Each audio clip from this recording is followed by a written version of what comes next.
സുജു, മഴയാണ്, ശക്തമായ കാറ്റാണ്. അപ്പോൾ സംസ്ഥാന സർക്കാരൊക്കെ കൃത്യമായ ജാഗ്രതാ നിർദ്ദേശങ്ങൾ നൽകിയിട്ടുണ്ട്. നിലവിൽ പത്തനംതിട്ടയിൽ മഴ എങ്ങനെ? വിവരങ്ങൾ.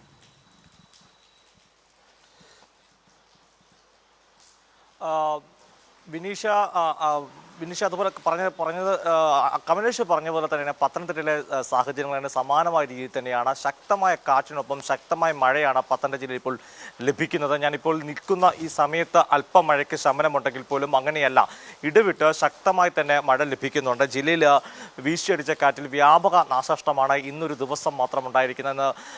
ഏതാണ്ട് ഉച്ചയോടുകൂടിയാണ് പത്തനംതിട്ട റാന്നിയിലുണ്ട് 50-ലധികം മരങ്ങളാണ് ഒരുമിച്ച് കടപുഴകി വീണത്. ഇലന്തൂര് മരം കടപുഴകി വീണ്, അതുപോലെ പത്തനംതിട്ട പന്തളത്ത് ഒരു വീടിൻ്റെ മുകളിലേക്ക് മരം കടപുഴകി വീണു. അതുപോലെ അടൂരിലും സമാനമായ സംഭവം, കനത്ത മഴയിലും കാറ്റിലും വീടിന് മുകളിലേക്ക് മരം വീണു. അടൂർ തട്ട മങ്കുഴി പ്രീത ഭവനിലാണ് ഈ അപകടമുണ്ടായിരിക്കുന്നത്. മറ്റൊരു പ്രധാനപ്പെട്ട കാര്യം, ഇന്ന് പത്തനംതിട്ട കലക്ട്രേറ്റിൽ തന്നെ, ജില്ലാ ഭരണ സ്ഥിരാകേന്ദ്രത്തിൽ തന്നെ മരം കടപുഴകി സർക്കാരിൻ്റെ ഒരു ഓഫീസ് തകർന്ന റോഡ് ഡിവിഷൻ്റെ ഓഫീസാണ്. അത് മുകളിലേക്ക് വീണ് തകരുകയും അകത്തുള്ള ഫയലുകൾ കേടുപാട് പറ്റുകയും ചെയ്തിരിക്കുന്നു. ഏറ്റവും ഒടുവിൽ റിപ്പോർട്ട് ചെയ്യുന്ന ഒരു അപകടം അത് പത്തനംതിട്ട നോർത്ത് കുമ്പഴയിലാണ്. ആ നോർത്ത് കുമ്പഴയിൽ ഓടിക്കൊണ്ടിരുന്ന ഒമിനി വാനിന് മുകളിലേക്ക് മരം കടപുഴകി വീഴുകയും ഒരു തലനാരിഴയ്ക്കാണ് ഈ അപകടത്തിൽ നിന്ന് ഡ്രൈവർ വൻ അപകടത്തിന് രക്ഷപ്പെടുന്നത്. പിന്നീട് ഫയർഫോഴ്സ് എത്തിയാണ് ഈ മരം മുറിച്ചു മാറ്റിയാണ് ഡ്രൈവറെ ഒമിനി വാഹനത്തിനുള്ളിൽ നിന്ന് രക്ഷപ്പെടുത്തുകയും പിന്നീട് ആശുപത്രിയിലേക്ക് എത്തിക്കുന്നത്. അങ്ങനെ ഇന്ന് ദിവസം പത്തനംതിട്ടയെ സംബന്ധിച്ചോളം ഒരു ദുരന്ത പെയ്ത്ത് എന്നൊക്കെ വേണമെങ്കിൽ വിശേഷിപ്പിക്കാൻ തരത്തിലാണ് മഴയുമായി ബന്ധപ്പെട്ട കെടുതി ഉണ്ടായിരിക്കുന്ന ശക്തമായ കാറ്റ്.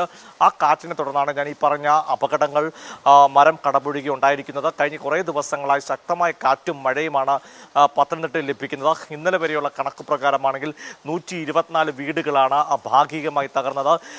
കൃഷിനാശം കാർഷിക മേഖലയ്ക്ക് 191 കോടി രൂപയുടെ നഷ്ടമുണ്ടായിട്ടുണ്ട്. ക്ഷമിക്കണം, 191 കോടിയല്ല, 1,91,00,000 രൂപയുടെ നഷ്ടം കാർഷിക മേഖലയ്ക്ക് ഉണ്ടാകുന്നു. അങ്ങനെ വ്യാപക നഷ്ടമാണ് ഈ കാര്യത്തിലുണ്ടാകുന്നത്. ഇനിയും വർഷ അവസാനം സൂചിപ്പിച്ചതുപോലെ തന്നെ ഇത്തരം ദുരിതങ്ങളെ നേരിടാൻ ശക്തമായ നടപടിയാണ് ജില്ലാ ഭരണകൂടം സ്വീകരിച്ചിട്ടുള്ളത്. ജില്ലാ ദുരിത നിവാരണ അതോറിറ്റി ഈ ജില്ലയിൽ തന്നെ ഏതാണ്ട് 40-ലധികം മേഖലകളെ, അപകട സാധ്യതാ മേഖലയെ കണ്ടെത്തിയിട്ടുണ്ട്. ഇവിടുന്നൊക്കെ ആവശ്യമെങ്കിൽ ആളുകളെ മാറ്റിപ്പാർപ്പിക്കാൻ വേണ്ടി ക്യാമ്പുകളും സജ്ജമാണ്. ഇതിനോടകം 2 ക്യാമ്പുകൾ മാത്രമാണ് തുറന്നു പ്രവർത്തിക്കുന്നത്. ഈ മുൻകരുതലിന്റെ ഭാഗമായി തന്നെ ജില്ലയിലെ മലയോര മേഖലയിലേക്കുള്ള രാത്രികാല ഗതാഗതത്തിന് നിരോധനം ഏർപ്പെട്ടിട്ടുണ്ട്. രാത്രി 6 മുതൽ രാവിലെ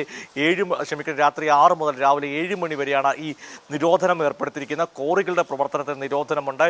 വിനോദസഞ്ചാര കേന്ദ്രമായ കുട്ടവഞ്ചി പോലുള്ള വിനോദസഞ്ചാര കേന്ദ്രങ്ങളിലും നിയന്ത്രണം ഏർപ്പെടുന്നത്. ജൂൺ 1 വരെയാണ് ഈ നിയന്ത്രണങ്ങൾ ഏർപ്പെടുത്തിയിരിക്കുന്നത്. ഇന്ന് വിദ്യാഭ്യാസ സ്ഥാപനങ്ങൾക്ക് കളക്ടർ അവധി പ്രഖ്യാപിക്കുകയും ചെയ്തിരുന്നു. എന്തായാലും ശക്തമായ മുന്നൊരുക്കങ്ങൾ നടത്തുന്നുണ്ട്. അതിനോടൊപ്പമാണ് ഈ അപകടങ്ങൾ സംഭവിക്കുന്നത്. ഇതിനെല്ലാം കൃത്യമായി ഫയർഫോഴ്സും പോലീസും KSEB എടുത്തു പറയേണ്ട ഒരു വിഭാഗം തന്നെയാണ്. ജില്ലയിൽ കൃത്യമായ പ്രവർത്തനങ്ങളാണ് നടത്തുന്നത്. വർഷ